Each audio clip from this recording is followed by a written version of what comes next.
Barstool Perspective, where we give you the rundown of the booze news of the week. All right, Mike, let's jump right into it. Beer has not had a good end of the summer. Usually, Labor Day weekend is a great time for beer. You're picking up 6-packs, 12-packs, 24 suitcases, and you're heading down to the park and you're barbecuing and you're hanging out with your friends. Doesn't seem to be the case this year. We're down about 8% with craft beer sales, which is a huge amount over the last 4 weeks, and we're down about 4% total beer sales. Mike, what's going on?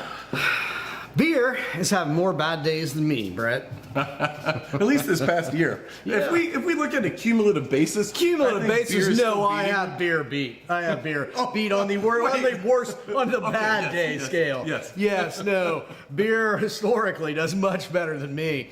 But I don't know, man. It's weird that even like macro beer sales are down, because there is that thing of craft beer sales. They're down in part because of expense, but beer as a whole, I think, is just going through, and I suspect that these numbers are generationally linked, that beer has just failed to appeal to Gen Z adequately, and maybe even the youngest of millennials, and it has some lag time. It's possible that beer is it's not as bad as wine, but that the problem with beer is similar to the problem with wine in terms of a failure to adequately market and reach younger generations effectively.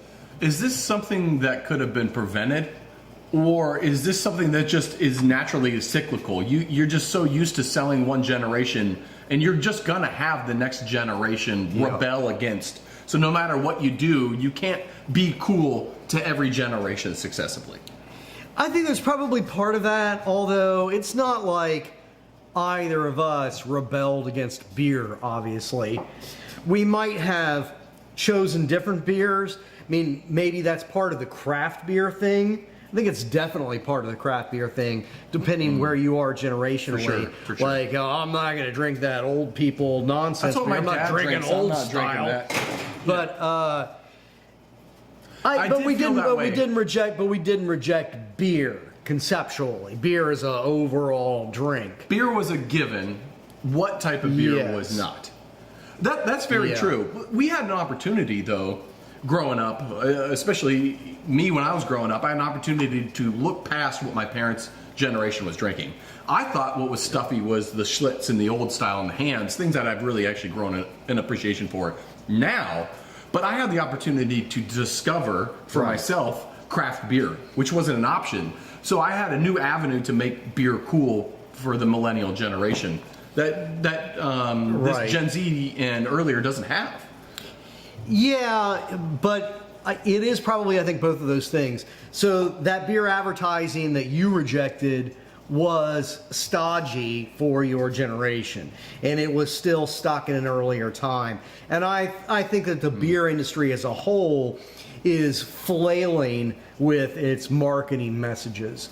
So I think it's both. There's probably a natural cyclicalness to it, but I think that also what we see in beer is what we see in the broader American economy. This problem with boomers not getting the hell out of the way. So there's still too many people that should have retired 15 years ago, taking up space and failing to understand what the future looks like. So what you're saying is that might be a potential failure of the corporate structure and not being able to get more nimble internally, and as a result externally we're seeing these failures in sales and ability to pull in the next generation. What I think is interesting is the fact that Modelo's been able to break through the noise. They're still seeing growth, even though Constellation is doing very poorly, even compared to their projections, which weren't great. Is Constellation down as a whole? They are, which we'll get into. They're down. They're projecting they're going to be down anywhere between 6 and 10% now versus being flat. So we'll bust into that a little bit more. But Modelo's still a bright point for them. So Modelo has found a way to break through either to the next generation to our new customers. Are Gen Z's drinking Are younger people, new drinkers, legal drinking age adults, are they drinking Modelo? Or is it literally the fact that they're activating a new market segment, being largely, Mexican descendant or immigrants, that's really driving the success there? Selling the hell out of Mexican restaurants. I tend to believe it's more the second, that they are opening up new markets. Because, and I say that just because, like, teaching beer class, I am not seeing from my students this idea that, I'm not seeing any reflection that, like, oh, 20-somethings are all about Modelo. I don't think they care about Modelo any more than they care about the rest of it, So the fact that Bud Light even attempted to pander to Gen Z was a mistake in and of itself. Well, if you're going to pander, you got to do it better. So I think hiring idiots to run your marketing is probably your first problem. But yeah, I mean, we have discussed it in the past. We've got ways we think we could fix Bud Light or Budweiser or both. But if I was running that company, and I'd be happy to, and I'll do it for a third of what the CEO is getting paid. If I was running that company, I would be focusing on emerging markets. I would be focusing on making Bud Light cool in China and India. India is a really interesting market because they have a lot of people, and they were growing faster than China on a population basis. And they are looking to increase manufacturing and development, basically. They're looking to grow the middle class like China has successfully done the last 30 years. So I think that is a really interesting market to get involved with. Now, on the backs of this, beer is doing bad, and we're big fans of beer, obviously. There was a thread. I hate it. There was a thread that came up on Reddit that our producer Dan tossed our way. That was basically, what beer do you usually forget about, but every time you have, it's amazing? To me, the issue that we're seeing with beer sales not doing well is related to this issue of, oh shit, every time I think about this beer, which is not as often as it should be, I fucking love having it. So what's that beer for you? Oh, well, defined like that, I'm not really sure. I mean, I don't know that, I mean, I guess if I knew what that was off the top of my head,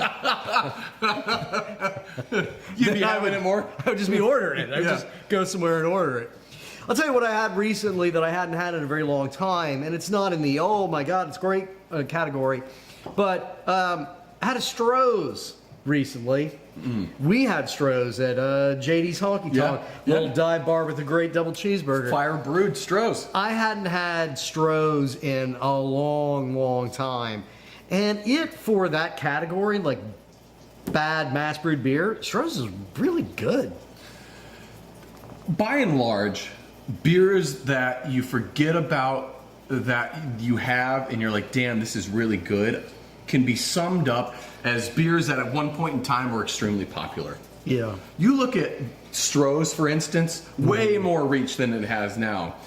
Guinness is my choice, and that used to be the #1 beer by volume in the entire world. And I don't hardly ever think about it anymore, but every time I have a Guinness, I'm like, damn, why don't I drink this all the time? Yeah. I guess I get like that seasonally. Like when winter rolls around, it's really cold, and I get inspired to order like an Edmund Fitz porter or something like that one hits every time. Yeah, or even that Deschutes makes an incredible porter. Black Butte. But seasonally, like the rest of America, my attention span is so short that I forget that I like porters when it's hot as hell. So I guess like seasonally, I do occasionally just like go, oh yeah, I forgot I like those beers. Well, speaking of forgetting things, last week we mentioned at the top of the episode that if you have questions, our producer Dan will let us know what they were. And we saw that after the episode was over, Julia asked a question and we didn't answer it because our producer Dan never even said that. Because he's got like 2 jobs and he does like He does like a half of one well. So if you have questions, put them in chat. We'll answer them live. Dan will interrupt us. It'll be fun. Moving on. We mentioned Constellation. I want to go over a little bit of those numbers. Yeah. And we're going to talk a little bit about business. Now, I know we all love business with a capital B, and this one, Do we? No, it fucking sucks.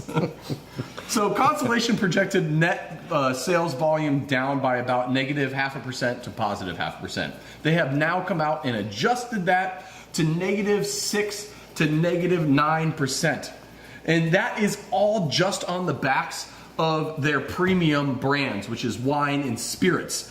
Modelo, Pacifico, a couple other import brands that they have are actually up 8%, but they're so heavily tied in financially to this high-end brands that are doing poorly to them. They have completely adjusted their financial outlook for the next quarter and the upcoming year.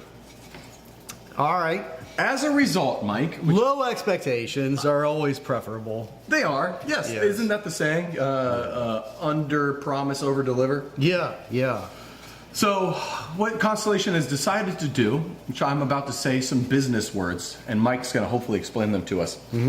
They have decided that they will take a non-cash goodwill impairment charge of around $2 billion this quarter. Mike, can you explain that to us? Brett, I'm no accountant. But my understanding of this is that, first of all, it's rich people math. We're not going to be able to do this. But if you're rich enough, you can fictionally deduct how much money you make based on people don't like me as much as they did. It's an amazing thing. There's all these amazing accounting things you can do when you have like billions starting with a B. So my goodwill with the consumer has gone down so much that people don't like me anymore that I'm just going to write off billions of dollars of value off my company without actually spending anything and without actually losing assets. Is that what you're saying? Yes, it's one of the things that when you're really rich, you can say like, I am making $1 gazillion, but I concede that I'm doing my job so badly that I should be making less money. So I should be taxed on the lesser amount of money that I should be making based on how I suck versus the money that I'm actually making. Oh my Christ. So call your CPA. It's great. If your neighbors think you're dicks, you're entitled to a tax settlement. Yeah, there's a deduction. That is a more messed up version of that saying, if you owe a bank $1 million, it's a you problem, but if you owe the bank $1 billion, it's the bank's problem. Yes, absolutely. Good God, do I hate that. Too big to be accountable, baby. Mike, the early death of yourself has been greatly exaggerated. Really? Thank God. Because there are mornings. There has been yet another statistician to come out, this time out of Cambridge, Sir Spiegelhalter. That's how you say his name. Sure.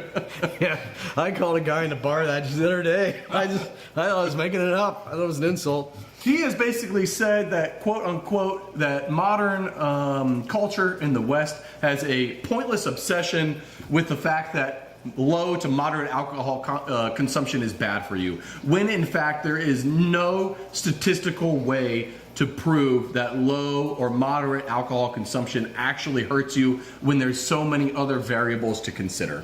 Yeah, I mean, we go through this news every week, it seems, because there is some new study, alcohol, even moderate alcohol use is bad for you. New study confirms even moderate alcohol use is bad for you. Study says not really. And yeah, at the end of the day, this really boils down to common sense.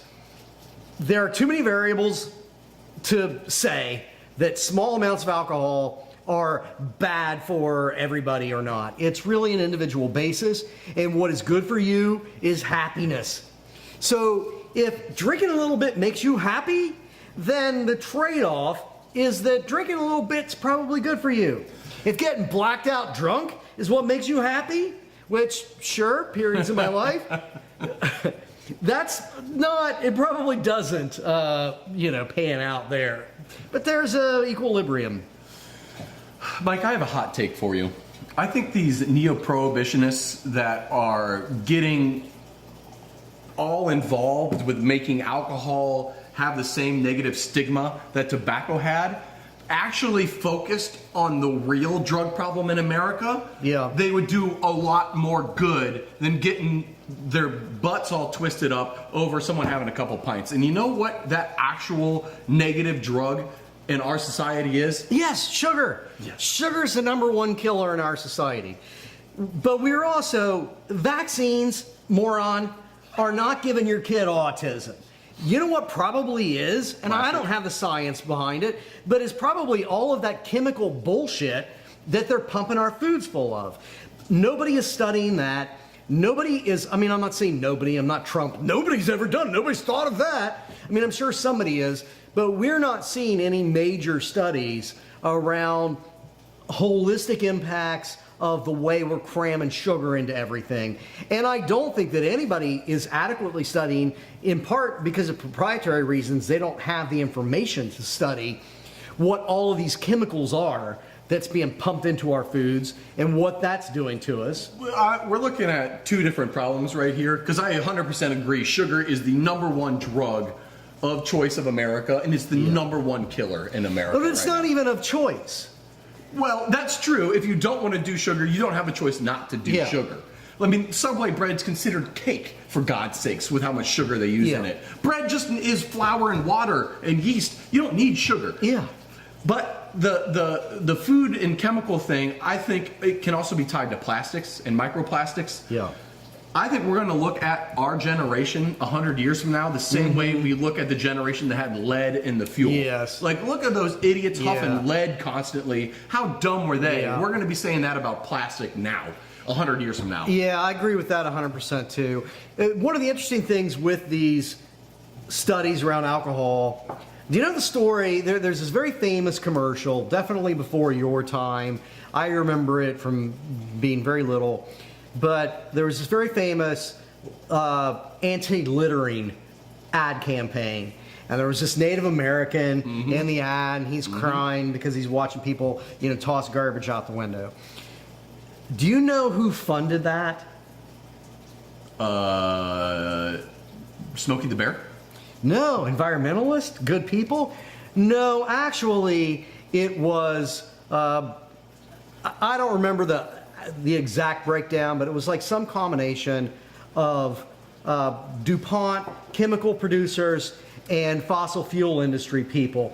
Because the EPA had been born in the 70s, and there was this crackdown on, oh my God, look at the way these people are polluting our waterways, and they're polluting our air, and they're killing all of us. So what they wanted to do was change the conversation. From, oh wait, stop looking at how we are destroying the world on a macro basis and start blaming that person that threw their McDonald's wrapper out the window for the destruction of the environment. We're not making it so you don't want to swim in any major waterways. Your trash that you're throwing out your car is the thing that's doing it. Right. Which anti-littering in and of itself, great. Fantastic campaign. Don't throw your shit out the window. But there was an insidiousness to who was funding that ad campaign, and it was entirely about a diversion. And I would not be surprised. It's a classic diversion tactic. It's what you do in magic. Look over here while I'm picking your pocket. Right. And I would not be surprised if, when you looked at who the funding is really coming from and why we're getting all of these, even moderate alcohol consumption is bad for you, it probably is being ultimately funded by chemical corporations and plastic corporations and the people who are and sugar companies and the people who are actually really killing us. God damn, that's greasy. Got a question. Julia wants to know if you had unlimited funds, would you buy out Constellation? Julia, if we had unlimited funds, would we buy out Constellation? No. Cocaine and hookers is what we would do. Yeah, here's the thing. We were actually just talking about this over lunch. If we had unlimited funds, I wouldn't want to run a business ever again in my entire life. I would just do whatever, follow my passions, not have to worry about the stress of something like that. So if we had unlimited funds, I'd just be fucking right off. Yeah. I would like your island to be near my island, Brett. I mean, I'm sure I'd get on your nerves. We're on the same island. Yeah. But, like, I'd like to be able to sail over there, you know? Have a little drunken flotilla, it'd be great. Yeah. In wine news, Mike, the boomers are often considered Luddites. Is this true? If you mean they don't know how to use technology, for the most part, yeah. Well, this message was sent by my iPhone and also sent by some statistics that we just found out. The boomers account for 60% of all online wine sales. So the question really is online wine sales not even coming close to their true potential of total wine sales? Or do boomers actually know how to use their computers and the internet outside of Facebook? I have two thoughts on that. Number one, a lot of boomers are very good with technology. I mean, it's really boomers that gave us most of the technical problems that we have. It's boomers that gave us the iPhone. It's boomers that gave us social media. So boomers have gotten rich on destroying the world with the technology that we're using and consuming. But beyond that, no, I think that most of them, you get above 70, mostly they know how to, repost stupid, clearly inaccurate information on Facebook and apparently order wine online. But my second question is, why the hell do you order wine online? I don't know. I don't know. I wouldn't do it. I don't get it. You're paying for shipping. There's plenty of good wine stores locally. I don't understand why you would do that. Because you're a boomer and you have more money than you have sense. Why does anyone DoorDash? I don't know. Laziness. Same Astounding shit. laziness. Or you're really high. Mike, how do you feel about scotch? I like it. Yeah, me too. It's pretty good. I like scotch a lot. I actually like scotch more than bourbon, which is a whole, like, it could get me kicked out of Kentucky type of thing. But I like scotch more than bourbon. Yeah, I'm right there with you. Well, if you're not familiar with scotch, it's whiskey from Scotland, aka scotch, and it's largely categorized in a flavor manner by smoky flavor. And that smoke comes from peat. And peat is basically old Scottish dirt. Yeah, it's plant matter in a bog that's been condensed and compacted and turned into a largely somewhat dry, burnable, smoking substance that you can just dig up and then it burns for a long time because it's so compacted. It's like a third of the way to coal, basically, right? Here's the thing. There's only so much peat and we're running out of it. And the UK wants to tamp down on Scotland's ability to use their own peat to make scotch. Now, the kicker here is in that fine detail there. Scotland is being told by Britain, two different countries, to stop using peat from Scotland. So Scotland internally isn't saying we need to stop doing this, but Britain, which doesn't really have much peat bogs, is saying stop using your thing. Which I don't know how much you know about the history of Scotland and Britain and how much they like each other, but Mel Gibson can explain that further in the movie Braveheart. I have him explain a lot of geopolitical. When you started with that hard J, I really thought you were going a different direction. Number one, Scotland, I love you. Wake up. When you're in an abusive relationship and you have the opportunity to get out of it, get out of it. You can vote yourself out of the UK, and why would you not at this time? And Northern Ireland, you bitches that won't leave the UK, screw you, man. So there's that. Beyond that, it is an unrenewable resource, at least over a short period of time. So I understand some need to have a plan to conserve. Thirdly, and this is irrelevant to everything, but I recently read this book about the IRA, and I learned from it that if you bury somebody in a peat bog, it's like preservative, like mummifies them. It's like a whole, yeah, it's a crazy thing. So there's that. Like if you're searching for peat for scotch and you run across... I thought you were saying searching for Pete, P-E-T-E.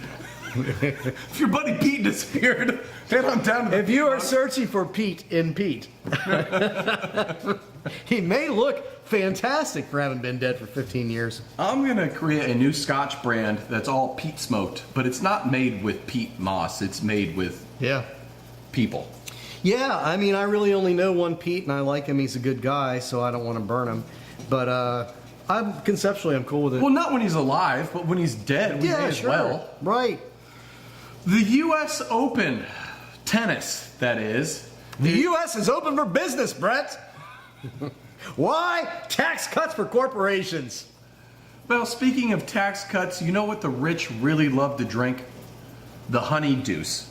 Yeah. And I'm not talking about a special type of deuce. I'm talking about a drink.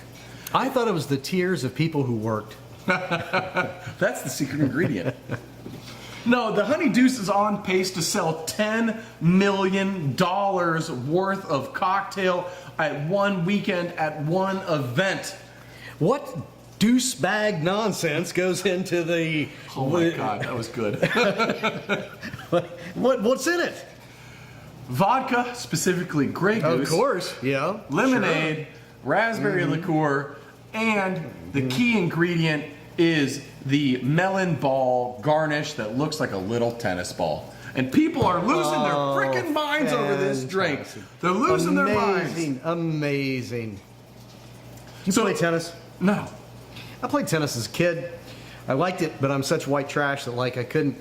Our only tennis court was at the high school, and it was made of chain link, but still, white trash would drive a truck through it, and so like I couldn't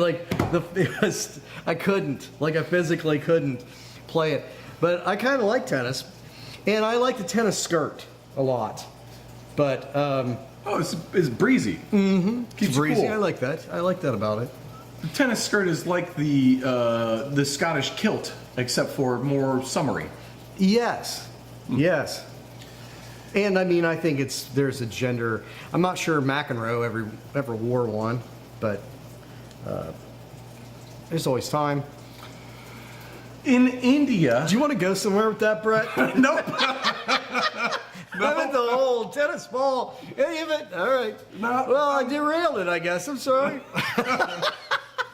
I mean, I'm not sorry. I mean, this TikTok culture and generation with social media, you find a thing, it catches on, people go fucking apeshit for it. Right now, you would be insane if you were at the U.S. Open and you didn't take a selfie holding a fucking honey deuce in your hand, right? Sure. So it's just propelling it, and everyone's talking about it, and Grey Goose is probably all fucking happy and bagging on top of their piles of money that they're getting from this. Who owns Grey Goose? I have no idea. Sean Diddy Combs? I'm pretty sure that's not true. Although we might want to know who owns Grey Goose. But it's a fad that'll be gone by the end of it. None of those people will even remember that they loved that drink next summer. That's true. In India, the country is actually the number it's a country, one. India? Yes.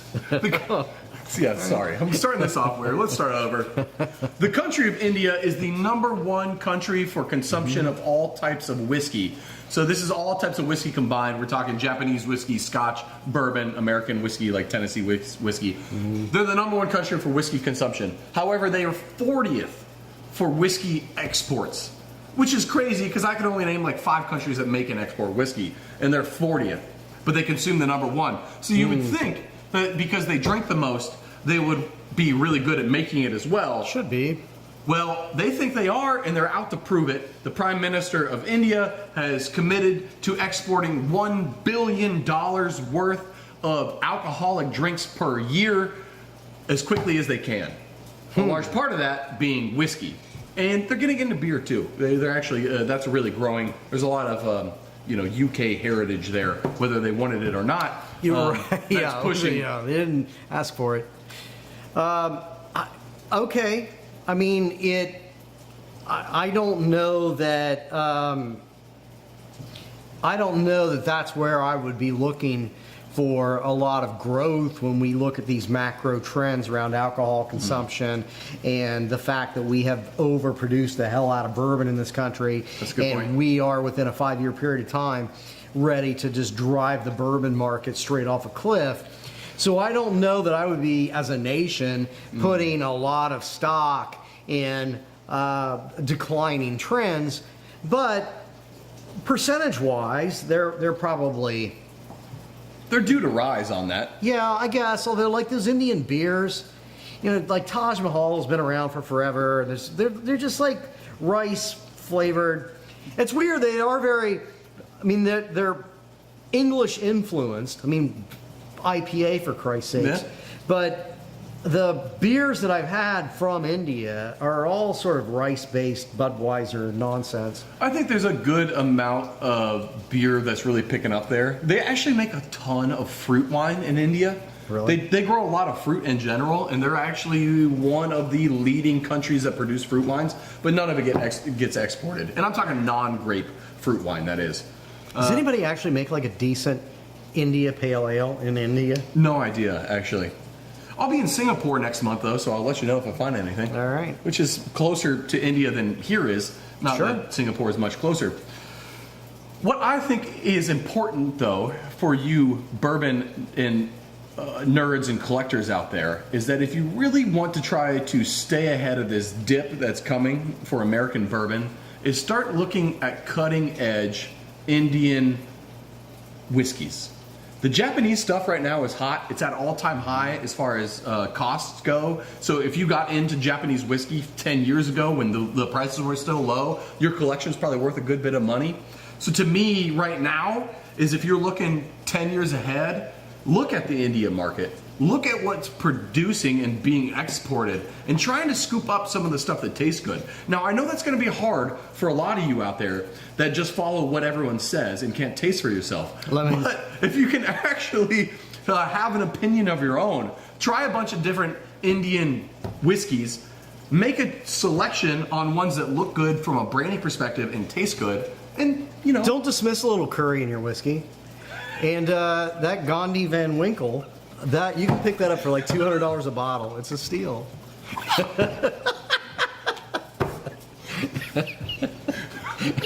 Oh my God.